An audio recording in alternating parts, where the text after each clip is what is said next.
હજારો વર્ષ જૂનું મંદિર છે અને સ્વયંભૂ મહાદેવ છે, કેદારેશ્વર મહાદેવ, કેદારેશ્વર મહાદેવ અને સ્વયંભૂ મહાદેવ છે, જૂનું મંદિર છે.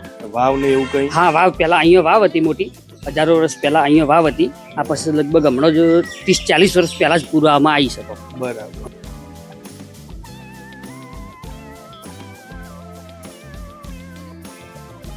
મિત્રો, સ્વાગત છે અમારી યુટ્યુબ ચેનલમાં અને આપ નિહાળી રહ્યા છો દિલીપ હિસ્ટ્રી વ્લોગ.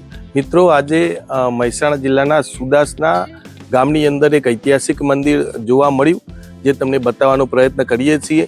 તો પાછળ દેખાય છે જે આખું જ કેદારેશ્વર મહાદેવનું મંદિર છે અને સુદાસના ગામમાં આવેલું છે. તો મિત્રો, આખું જ અમે તમને મંદિર બતાવીએ તો વિડીયોના અંત સુધી બન્યા રહીએ. તો મિત્રો જુઓ, અહીંયા સુદાસના જે સ્ટેટ ગણાય છે તે સુદાસના ગામની અંદર આવેલું આ ઐતિહાસિક અને હજારો વર્ષ જૂનું અહીંયા શિવાલય જોવા મળ્યું છે, જે તમને બતાવવાનો મિત્રો પ્રયત્ન કરીએ છીએ. આપણી સાથે જોડાયા છે આ મંદિરના એક પૂજારી છે, એમની પાસે જાણવાનો ઇતિહાસ પ્રયત્ન કરીએ કે તેઓ દ્વારા શું આપણને જાણવા મળે છે. તો પૂજારીજીને આપણે વાત કરીએ.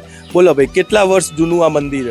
આ તો હજારો વર્ષ જૂનું મંદિર છે અને સ્વયંભૂ મહાદેવ છે, કેદારેશ્વર મહાદેવ, કેદારેશ્વર મહાદેવ અને સ્વયંભૂ મહાદેવ છે, જૂનું મંદિર છે. વાવ ને એવું કઈ? હા, વાવ પહેલા અહીંયા વાવ હતી મોટી, હજારો વર્ષ પહેલા અહીંયા વાવ હતી. આ પછી લગભગ હમણાં જ 30-40 વર્ષ પહેલા જ પૂરવામાં આવી શકો. બરાબર. તો મિત્રો, લગભગ એવું કહેવામાં આવે છે કે હજારો વર્ષ જૂનું આ મંદિર છે. કયા કાળમાં બંધાયું એ કોઈ પુરાવો નથી, પરંતુ હજારો વર્ષ જૂનું મંદિર છે એવું પૂજારી દ્વારા જાણવા મળે છે. અને એમના દ્વારા એવું કહેવું છે કે અહીંયા આ જે પડથાળ બનાવી છે એની અંદર એક વાવ પણ હતી, જે અત્યારે જોવા મળતી નથી, પરંતુ અહીંયા વાવ હતી એટલે સ્વાભાવિક વિચારી શકીએ કે કદાચ હજારો વર્ષ જૂનું આ શિવાલય હશે. મિત્રો, આ મંદિર કેદારેશ્વર મહાદેવ મંદિર તરીકે ઓળખાય છે અને સુદાસના સ્ટેટના કીર્તિકુમાર સિંહજીના અંડર આ મંદિર આવે છે.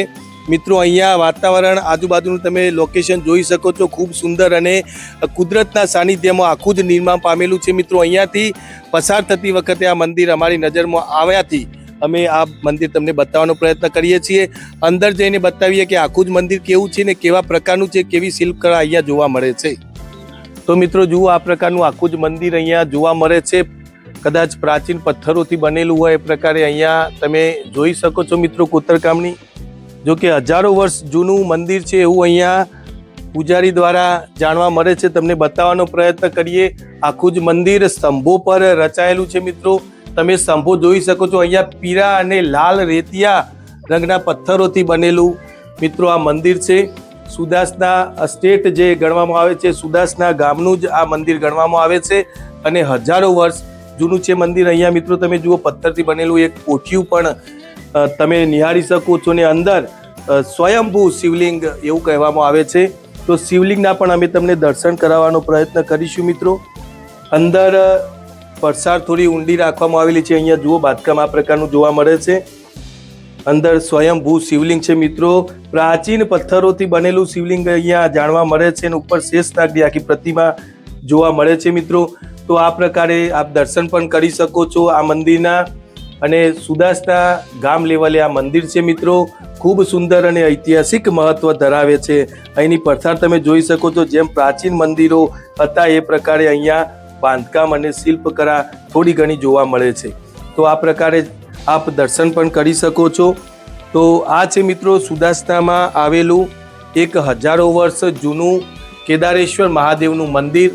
આપ નિહાળી શકો છો. બહારથી તમને બતાવવાનો પ્રયત્ન કરીએ. આ પ્રકારનું આખું જ અહીંયા લોકેશન જોવા મળે છે. જુઓ મિત્રો, આ પ્રકારનું અહીંયા આખું જ લોકેશન જોવા મળે છે. ઉપર તમે મિત્રો નિહાળો તો આખો જ ગુંબજ તમે જોઈ શકો છો. સંપૂર્ણ પથ્થરોથી બનેલો હાલના તબક્કે જણાઈ રહ્યો છે અને પૂજારી દ્વારા પણ જાણવા મળે છે કે હજારો વર્ષ જૂનું કદાચ આ મંદિર છે. મિત્રો, તો આ છે મિત્રો આખું જ કેદારેશ્વર મહાદેવનું મંદિર, જે સુદાસના ખાતે આવેલું છે. મિત્રો, આજુબાજુ સ્તંભોની બનાવટ છે. જે તે વખતે સોલંકી કાળ અથવા ચાવડા કાળ વખતે જે પ્રકારના મંદિરો બનતા એ પ્રકારે અહીંયા આજુબાજુ પણ સ્તંભો જોવા મળે છે. જો કે કયા કાળનું છે તેનો કોઈ ઇતિહાસ મળતો નથી, પરંતુ પૂજારી દ્વારા એવું જાણવા મળે છે કે હજારો વર્ષ જૂનું આ મંદિર છે.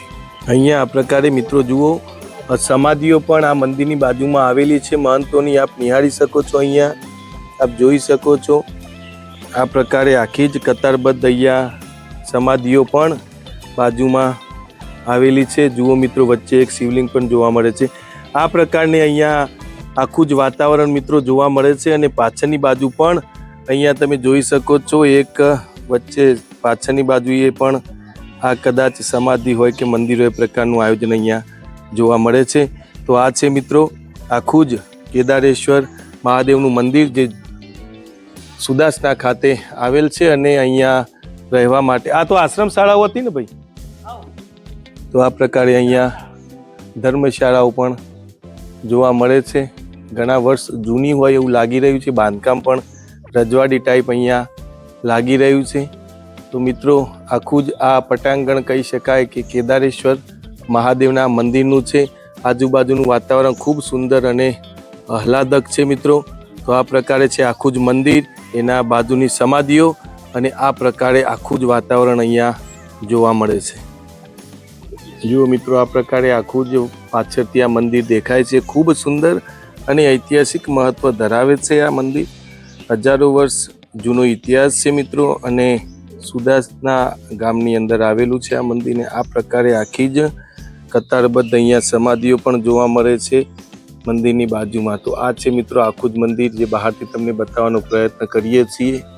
આ છે કેદારેશ્વર મહાદેવ મંદિર સુદાસના. મિત્રો, આ તો અમારો એક ઐતિહાસિક મંદિરનો વિડીયો. આપને ગમ્યો હોય તો લાઇક, શેર અને સબસ્ક્રાઇબ ચોક્કસ કરજો, જેથી અમારા નવા ઐતિહાસિક વિડીયો આપ સુધી પહોંચી શકે.